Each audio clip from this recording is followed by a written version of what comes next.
झूले बाबा तोर मोहनी मूर्ति, आँखी आँखी झूले बाबा तोर मोहनी मूर्ति।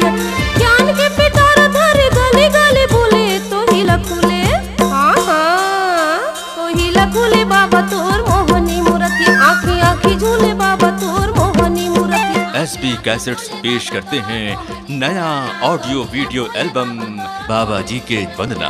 बाबा जी से बंधना बंधा के देख ले, बाबा जी से बंधना बंधा के देख ले, तोर जन्म सफल हो ही, तोर जन्म सफल हो ही भैया जाके देख ले, जाके देख ले, बाबा जी से बंधना बंधा के देख ले।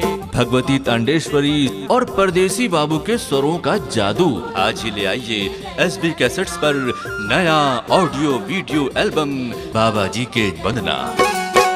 गली गली गाँव शहर माँ, गली गली गाँव शहर माँ गड़े है खंभा, वो लहरावे हो सतनाम के झंडा, वो लहरावे हो सतनाम के झंडा। छत्तीसगढ़ की पावन धरा को जिन्होंने अपनी वाणी से सींचा, अपने संदेश से सत्य का मार्ग दिखाया, उन्हीं महान संत गुरु बाबा घासीदास जी की स्तुति में एसबी कैसेट्स पेश करते हैं नया ऑडियो वीडियो एल्बम बाबा जी के वंदना।